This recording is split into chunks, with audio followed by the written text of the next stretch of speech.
The CPL 2006 Winter Championship Finals from Dallas, Texas are presented by AMD. Own the game. Choose AMD. And by the ATI Radeon X1950 from AMD. Also brought to you by BenQ. Enjoyment matters. Choose BenQ. Pizza Hut, bringing exceptional pizza deals to gamers. Razer, for gamers, by gamers. Coverage brought to you by GotFrag.com, your daily dose of esports.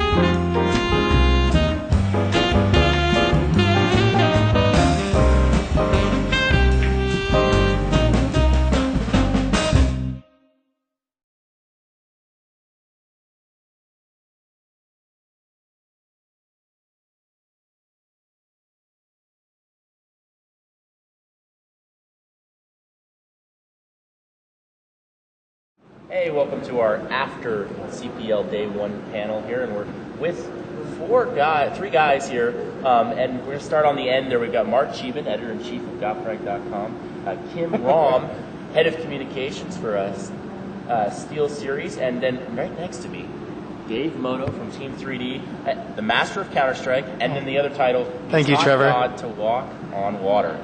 So that was all the stuff I had written down. That was Jesus, sorry. He taught Jesus to walk on water. Oh, well, he actually taught God, though. Technically speaking. Okay, so we're going to get into our first question. We've got They're related, though. Here ready to go for this roundtable. The first one is the announcement yesterday by Angel Munoz of Severity. I'm going to start down on the end with Mark because I know he's the most ready of all of us. Coming from the Editor-in-Chief position, I'm going to throw a question to you. Do you think that this is the right move for the CPL? Personally, no. I mean, here's the thing. All the games that have been great competitive games are either by pure luck, Counter-Strike, or they're great because of the community that was built up upon them. Like Quake series was built off of people playing Doom, and then Quake 1, Quake 2, Quake 3, and they've had a following for a long time. I just don't know if you can say, okay guys, we're going to make a competitive game, come play it. Well, I think they tried that in 2005 with the World Tour when they used Painkiller, and I think coming away from that, most people saw that as what it was, which was it was an interesting game to watch, but it had absolutely no following. So I guess the question for you, Kim, is to balance the two. Is this a sound business decision combined with a smart, decision for the actual organization? Okay. Let me first say that we haven't actually seen the game yet. But if we look at history, doing Painkiller for 2005 World Tour was not a smart business decision. I think I was online when they announced exactly what game it was. Everybody was waiting for that. You remember the evening, all of you probably. I actually had Painkiller installed off my laptop. I went online. As far as I remember, 16 people in the world were playing Painkiller at the moment they announced it as a World Tour game. And I'm pretty sure that at the end of 2005, 16 people were playing it total and worldwide. Okay. But there are 16 rich people. Yeah. That's true. I think Vu's laughing his way to the bank. The other part of this that's been really interesting about Severity is the fact that they're going to do a 1v1 and a 5v5 based game. So I guess the question for you, Dave, is can that be accomplished? Can they make a game that can do both 1v1 and 5v5? And can a gamer be good enough at both of them to win money at both? I think we've seen it before. I think you've seen with the DM-style games like Quake 3 and Quake 2 that they did succeed in having team-based games as well as individual games. Mind you, it was 4 versus 4 team deathmatch, and it was 1 versus 1 deathmatch. And I mean, if that's the route they're going, then I think it can work. But if you expect to have a game that's played similar to Counter-Strike or played similar to a Call of Duty or any game like that, I don't see how it can transition. One of the things that I thought was interesting, because we talked to the developers, Kim, is that we saw them say we want a large community over a profitable one, meaning we don't care so much about having a game that's going to sell. I mean, not necessarily sell, but they don't care about, you know, trying to make money off the advertising or the other aspects. They just want to sell as many copies as they can and have as many people as playing as they can. Do you think that's a wise move? Do you think that's a good move for the future? Is that a potentially profitable situation? To be honest, having heard what I've heard so far about this game, that is probably the most smart decision I've heard so far. Look at everything in this industry. Esport wasn't around, 10 years ago? Look at everything that has sort of blossomed up and bloomed up. Look at GotFrag as an example. You went in there, you didn't make any money for the first few years. You went in there, you created volume, you created traffic, you created an audience, you created a community, and then you capitalized on it. Everything, SteelSeries, my company, same thing. Team 3D, I mean, they were happy playing for mouse pads back in the day.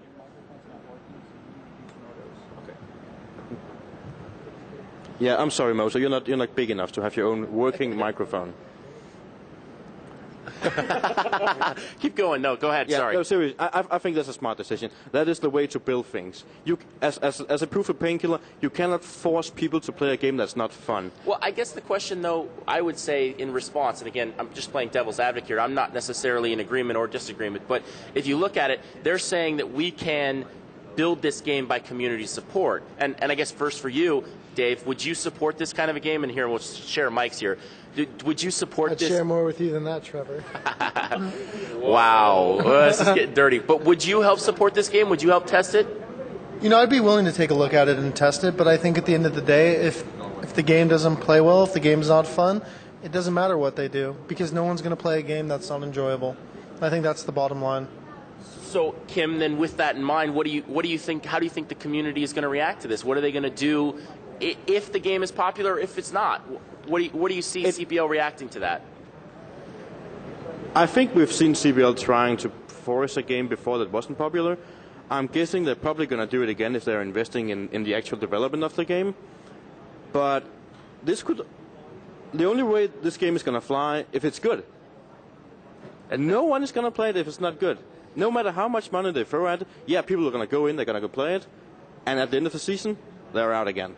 Mark, I guess the question then comes down to you. Do you think that the CPL will, if this game isn't good, force it down the throats of the competitive players?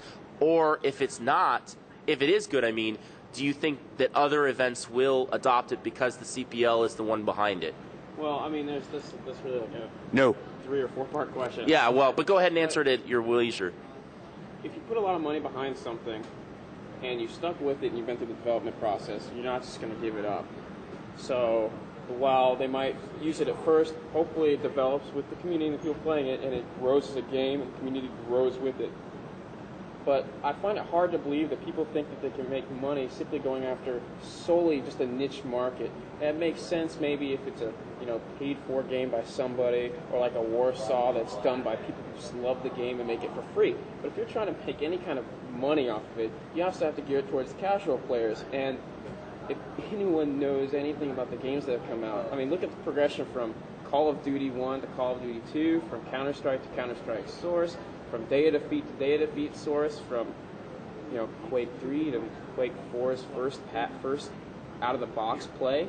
So, I mean, now while it's gotten fixed, I mean, everyone sees the trend that games that are meant to sell aren't maybe necessarily ones that are for the hardcore community. So, to me, it doesn't seem like the greatest business sense. Go ahead, Kim, you can add to that? Yeah, okay. First of all, yeah, you have a valid point, but I'm actually convinced that the gaming industry is comprised of 99% idiots. No, they always go after like the nifty graphics, trying to do a new engine. That's bullshit. They're not making the product that people want to buy, that people want to play. And the other question was, actually, this could turn out to be a smart business decision. Let's assume that they can make a great game. I'm having doubts about it, but let's say they can make a great game. CPL would be in a position where they actually, literally, controls this game. And that means that CPL can finally move up into a position where they can distance themselves from their competitors. They will own this game. The rest of the world could end up playing a second hand game like Counter-Strike 1.6, and they could own a game that no other tournament in the world would be allowed to do a tournament in. But that's the thing is Angel has said that he doesn't want to have an EULA on this game, meaning any LAN center, any event can hold it, and they don't have to talk to Angel, they don't have to talk to the game developers. That won't exist in this game. So it'll be free for everyone to use. And if that's the case, do you think that's going to help grow the sport there, Dave? I mean, if anybody in a LAN center can play it and not have to worry about paying Valve or whoever else to set it up, what do you think? No, I definitely agree. I think that's one thing that can hurt game developers and hurt the community as a whole. I mean, if you always have to check in with someone else to find is it okay if I do this, it's going to make you less willing to want to use it. And just touching on something Mark had said about like how the communities grow, I think what we've seen is like the Quake 3s, the Quake 2s evolving into Quake 4 and having a game that out of the box is just I think what most people would say is not very good, and how there hasn't been much of a following with Counter-Strike Source in the community. It just seems like Kim said, they're going after the wrong things, and they're losing touch with what makes the game great, the classic gameplay, and a lot of the fun things that are why people play the games. But do you think they can capture that again, though, in this game? Do you think with the players' help they can do that? I think it's definitely anything is possible. It's just a matter of having the right focus on what's important, and lots of shiny stuff and realistic stuff here and there isn't always the most fun thing. I guess I'll give Kim and Mark any chances to reply, and then we'll go on to the next topic. So go ahead, Kim. Go ahead. Anything else you want to add to that? No, I think you're right. I remember back in the day I used to play MMORPG with this guy who was a lead developer on Rainbow Six. And he was really interested in my Counter-Strike background. So, yeah, well, I've been playing Counter-Strike since 2000. I go to these tournaments, we win money. It's like, well, why do you play that game? It's shit. Like, no. That's actually a good game. Come out with a Rainbow Six where I can do the stuff I can do that. Skill-based. I mean, so, yeah, anything is possible. If they understand what a good esports game is. And Mark, anything last comments there on that topic? And no, and you have to have a community behind a competitive game. The game could be the greatest game in the world, maybe like a game like Return of Castle Wolfenstein, which is a phenomenal game, but had no community. So you can have a great game and have no community, and you can have a poor game and no community, and it's still, it's not going to be a good esports game. You have to have a good game and a good community behind it.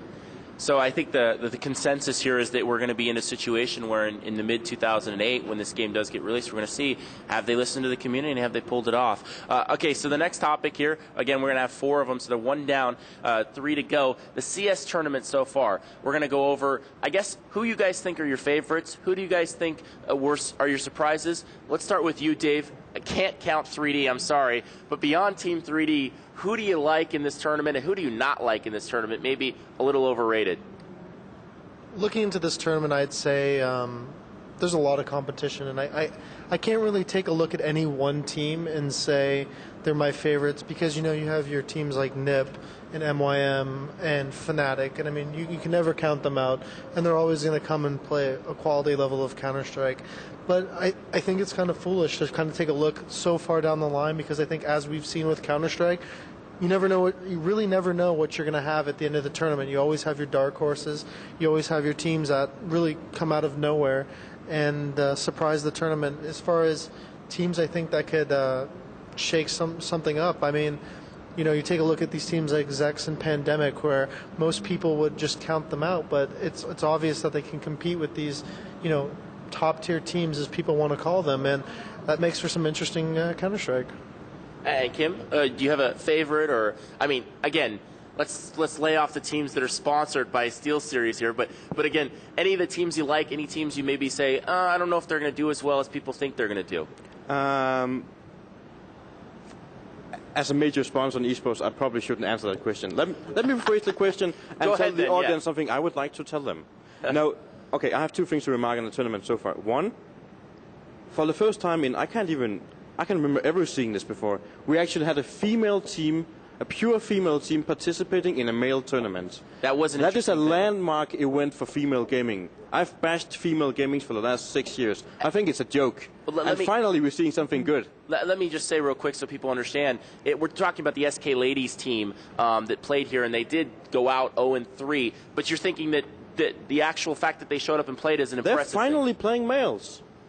They're no longer sort of playing their own little tournaments, playing against teams their own level. Because, okay, let's face it, today proved it. There was a kind of difference in skill level between male teams and female teams. But they are finally getting there. They're ready to take up the challenge and fight for it. I have a lot of respect for that. That's an interesting perspective. The second perspective is that the world record in the most winnings for a year is held by SK Gaming in 2003. You remember back in the day when the old school team just dominated everything. Yeah. If Complexity wins this tournament, they will be the new record holders. That's an impressive stat. I knew that they were high up there. I didn't know that SK was as high as well, though. So if they win this tournament, they're going to have the new world record for the most winnings in a year. So, sorry, Dave. I'm kind of rooting because I would like to see that record broken. That's an interesting stat. So we'll be watching to see if Complexity is able to pull that off. Mark, you're up on bat now. Team that you think maybe a little overrated and a team that you think has a shot at winning this thing? Well, first off, Dimitri from Virtus Pro, or formerly Virtus Pro. It's terrible. From what I've heard. From what I heard. But he's not here, and he's not on Virtus anymore, so I'm going to have to lay off of him. And I'm not going to say anything bad about JMC, because the last time I did that, I got in a little trouble. So basically, like Kim said, Complexity had a rough WSVG finals, and I'd really like to see those guys do well. I'd like to see Inari, Hooray, Wings, Serious Gaming. I think they got a couple other names, I don't know. But whatever they're calling themselves this week, I want to see those guys do well. And, you know, and really with this format, I don't think there's any teams that are just going to bomb because, you know, you have this group play format, so, you know, you're playing enough matches where it's not really a fluke loss. You have to screw up pretty bad to get kicked out, so. Okay, so great job. A little bit of predictions from everybody there. Personally, I don't really have a team yet that I want to root for. Come on. I think that I like the idea of Complexity beating that record. I'm one of those SK. I think they use the money system to their advantage to get there. But I do like the NIP guys. I think they have an opportunity to come back from WSVG and play well at this event. And I do like the way Pentagram played earlier. We watched them play Mug and Mouse, and they were absolutely on fire. So I think those two teams are really looking like they could do very well. Yeah, go ahead, Mark. I got one last thing for my man in the corner, Mark Dolvin. Just want to let him know that if Pandemic does this, I'm buying you a beer. Yes, Pandemic is definitely one of those teams that we've been talking a lot about and we've been hearing a lot about from Dolvin. Okay, let's move to the rule changes. Me and Dave here had a nice conversation at the last CPL about rule changes, and that got out on the internet, and everybody seemed to talk about it. So we're going to revisit that. Dave, they did. They listened to us. They listened to you. Hooray! Oh, my gosh. So what do you think of the new rules, and what do you think of the whole situation, and what do you think of the tournament's potential for more honest results now? I'm really happy. I am ecstatic. I can tell. You know, the smile is genuine. But I looked at the way they set up this tournament, and I wasn't completely happy with it. You know what? I don't like double group play. I think they would have been better served to do either a less number of groups, say going 6 teams to a group, where you play 5 games, skipping the second group play and getting straight into the single and best of 3. I just think double group play is just unnecessary. I think what group play does well is it weeds out the teams that have no business going on. And then you get to the best of 3 single elim, and then that's where you advance yourself as a team. I just see it as a position where you're playing way too many CS matches. I thought about it. I mean, if you make it to the finals, you've played something like a potential almost 15 maps. That is ridiculous. And you're going to know who the best team is at the end of those 15. You know what you will, but you would at the end of a single group play, and then best of 3 single elimination. But you know what? I'm happy they're finally at least making progress in the right direction. And Kim, I know that you're an old school European guy who they seem to have used groups for a long time there. ES World Cup has been using groups for as long as I can remember. CPL Europe's used groups forever. Do you think that this is the right move, and do you think that this is the best course for the CPL? That's 2 separate questions too. Okay, as the Kim Rom the person, sorry, but I'm kind of sad to see this thing. I really loved going to Dallas. I love the whole double elimination thing. Like, yeah, okay, you probably have some unfair results from time to time, but it was like boxing. It was a man's tournament. Come on, ESWC and all that. Yeah, okay, it's sort of a girls' tournament. This was a man's tournament, and if you could withstand the pressure, perhaps got a bit lucky with the seating and so on, you made the right move. I know we have someone here in the studio, like Dave, Team 3D, who have some pretty unlucky CPLs, but if you won, you were good. Understatement of the century. And the second thing, in CPL Europe, we actually did something else. We had group play, and then we had double elimination. It's true. Yes. And coming into upper bracket finals and the lower bracket finals and the consolidation finals, that was fucking interesting CS. That was interesting matches. That's definitely true. I guess I'm going to pass to Mark now. You've heard it, the man's tournament of double elimination and the true format of groups and then single elimination. Where do you stand on this whole issue? I'm a fan of how CPL Europe used to do things. Group play to weed out the teams that have no business here, like, coming here for the fun, the LAN party, hanging out with their friends, that kind of stuff. And that's all fair and games. You got to have the people to fill out the bracket. But CPL has always been double elimination, and I have no problem with people changing things up, but, like, you're never going to get the adrenaline GX in Team 9 bombing, losing to some terrible team and then going all the way through the lower bracket, beating everybody along the way, like, in overtime. I mean, you're never going to have that again. And that added kind of like this whole, like, okay, are they going to keep making it on? And made the matches so much more intense. Now it's like, okay, so 3D lost the first map again. They can still win the next two. So it's not like, it just doesn't have the same amount of suspense. If we want suspense, let's just go single elimination throughout the whole thing and let 3D get knocked out in the second round by a good team. Or we could just flip a coin. That we could do that as well. I think I can respect what people are saying about double elimination, but we're not competing in something here that isn't flawless. The problem is Counter-Strike is, I hate to use the word, it's a random game. Something, you know what, I did, but you know what, I'm sorry, it's the truth. And the problem is when you have people who work as hard as they do to be successful in a game like this, you can't have double elimination as a format. It's just unfair to the people who really commit themselves and they put the time in. If this was a game like football or any other sport where for the most part, most of the things were under the control of, the players, and you obviously have your things that can go wrong, but imagine being in a match where you have everything on the line, where if one little thing goes wrong, for instance, we were playing Complexity in June at the WSVG Kentucky, where Volcano got stuck on the rock in CT spawn on nuke and couldn't move, and we subsequently lost that round. Like, would that have been fair to us if we lost the tournament? You have to take some of the, again, using your most favorite word, randomness out of it to make it fair and really see who's the best. Yes, you're not going to have the intensity of the lower bracket because you have the people on the verge of going home, but then again, at the same time, you're like Trevor said, you're going to know who the best is. I guess the only argument I would make against that is that one of the greatest events that we have in the U.S., and again, this is obviously debatable, but one of the best sporting events that we have in the U.S. is March Madness. And it's single elimination, do or die all the way through. And so I wonder if, for the future of the sport, some sort of compromise to that level could ever be achieved. Until you can make Counter-Strike a flawless game like basketball where no midget with space boots is going to jump through the rim and smack the ball out, then you know what? Then we'll talk about single elim. There's one reason why Counter-Strike can never be single elimination. It's not one map. It's not one court. Yeah. It's what, 6 maps now? It changes from event to event, but I think it's 6 or 7 maps now.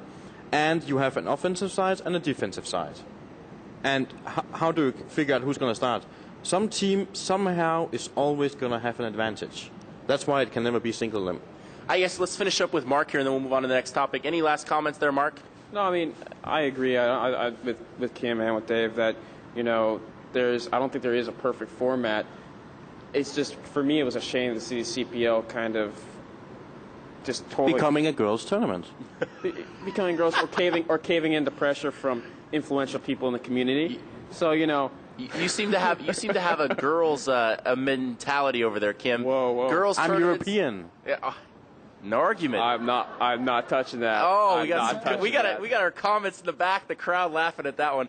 Okay, so the studio audience. yeah, the realized studio that. audience That's not a going at laugh that track. one. Okay, so moving on to the last topic here. Again, next year CPL, we're in CPL. They're going to Quake 3. Quake 4's out there. It's made a lot of changes. CS is out there. What do you think of the decision to do Quake 3? Let's attack this from two different angles. First, let's attack this Quake 3 over Quake 4, and then we'll talk about other games that maybe should have been considered, and then we'll kind of work our way from there. So, Dave, first off, Quake 3 over Quake 4. What's your thoughts? As far as a game goes, Quake 3 is a way better game than Quake 4. I've been following 1v1 DM games for a very long time. I've played Quake 3, I've played Quake 4, and Quake 3 just seems like such a better game. I mean, not to say Quake 4 is a bad game, but Quake 3, I think it was the right move. I think this is a growing trend in. I mean, while, in the past CPL has done some questionable things, like you said, like by using Painkiller, I think it was something that, it was, hey, I think it was them taking a look at the available games and saying, like, I think Quake 3 would be a better choice. And I can look back, and some of the most exciting and most entertaining matches I've ever watched have been from Quake 3. And I'm happy to see it. And Kim, what are your thoughts? Again, I know, moving a little more on that, is Quake 4 not ready, or is Quake 4 simply not good enough? To be honest, I don't see Quake 4 as good enough, and I have to agree with you. I think Quake 3 was probably the best one-on-one game ever made, and today it still is. And the engine was perfect, the feel of the game was perfect, the timings, the spawns, everything. It was, the weapons, the balance. Perfect enough for single limb? Yeah. Yeah. Go ahead. Keep no, going. seriously, that was a game that was perfect for single elimination. You had no advantages. Everyone was equal. It was like boxing. You go in the round, you knock the other guy out. If you're really good, he comes out with a minus score. Yeah. I could disagree with that because, because everything in that game, the OSP-based spawns, you did have an advantage. If you spawned on one map, say on ZTN, you spawn next to the lightning gun, you pick up the lightning gun, you pick up the mega, you already have an advantage that your opponent didn't have. That's a map problem. That's a map problem, not a game problem. That's the way the game is designed, with where you can randomly spawn. It's a coin flip, and until you have both people start right at the same spot and they battle it out with chain guns from the start, then you know what? And again, that's a map problem. They have to design the map probably. You're gonna have to choose to disagree there, Mark. Quake 3, Quake 4. Let's go to a little bit deeper again. How does this affect the community? I know you're pretty hot on this topic. It split the community. In that opinion, and just looking at that, do you think this is a bad decision by the CPL? Well, I think the bad decision was ditching Quake 3 in the first place, and I think you just got a lot of ESR fans. Well, I mean, let's be honest. I mean, let's be honest here though. You have Fatality winning these tournaments. You have 0-4. You have CZM. You have all these great Quake players. I mean, you have Zamus. You have Prozac. You have all these guys with great talent coming to the U.S. to play in CPLs. Get great matches. I mean, Frag 4 was the last Quake tournament, and they played TDM. I mean, TDM is one of the most entertaining forms of Quake that I can watch. I mean, it's like hockey. People are just going at it. People are, bodies are flying. It's great. So, I just think it was a gut reaction saying, oh, Counter-Strike's got all these people in the BYOC. Let's make it an official game and drop Quake 3, when clearly the communities are large enough where you can have both, as we've seen here. Now, granted, it's grown, but, at the same time, I still think you could have the two side by side. The second part of that question, it's necessarily not that, picking one or the other is bad. It's just, look at WSVG has Fatality, who's how many CPL championships has he won? He's playing Quake 4, and I think that does damage to the sport as a whole. It does damage to both WSVG and it does damage to the CPL. I mean, so you're implying the fact that Fatality isn't at this event hurts both? No, I'm not implying that. I'm just saying that, you know, when stars get built in a game, and then they're forced to pick between two different games, and they've invested all this time into one of them. You know, is that fair to the community? Is that fair to the people playing the game? I don't know. I don't think it is. So, you know, it has nothing to do with the qualities of the game of one or the other, or qualities of an organization. I just think it's a shame.